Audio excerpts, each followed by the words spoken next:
Hi, I'm Ricky Hirshhorn. I'm in the biology department at Hood College. I've been here 23 years. I'm a molecular cell biologist by practice and a biochemist by training, and I know a lot about animal testing.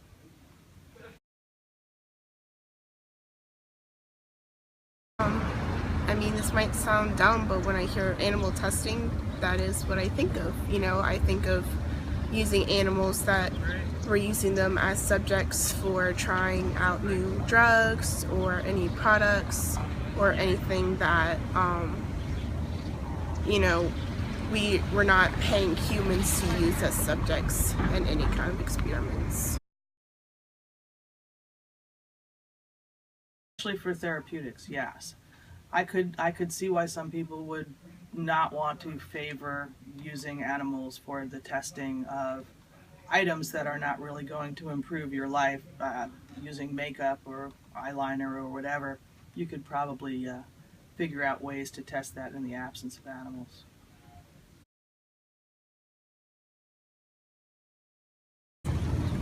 That I know they are not.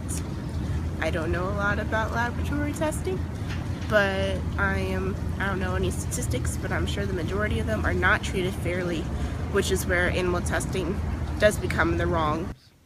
I think where it's done following the rules that have been set out in our country, I think it is done very humanely. And most of what we're really talking about in animal testing is done according to a lot of regulations that exist.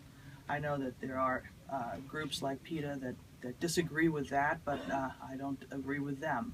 So I do think that the animals that are used are treated humanely, yes.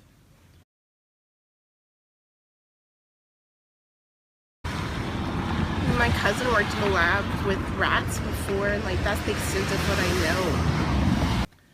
Well, being that I'm trained in the field of science and biology specifically, I'm a very strong advocate. I believe in using animals for testing of therapeutic drugs and other things, using animal model systems because it's much harder to test things directly on humans. Now, you could question whether or not testing cosmetics on animals is an ethical thing to do, and I think that's a little bit different than testing therapeutics on animals.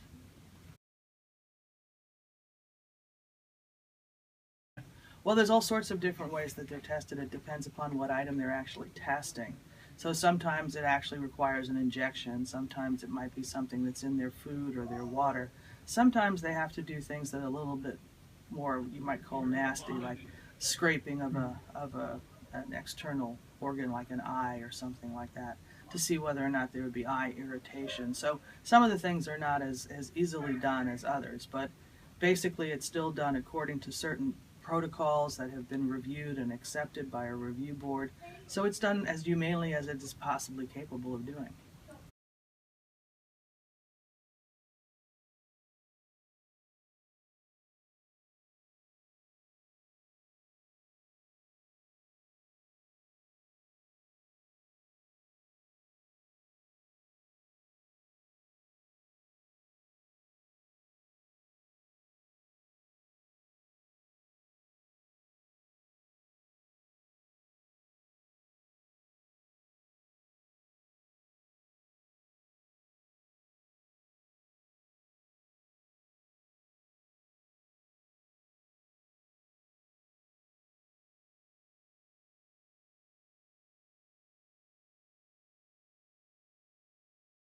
I am, because sometimes to actually be able to test a product that might ultimately then be used on humans, it may be necessary to do it in a certain way that might still cause a certain amount of pain for an animal, and that is true. But the flip side of that is if you don't test these things and then you use them on humans without that testing, it could be very devastating.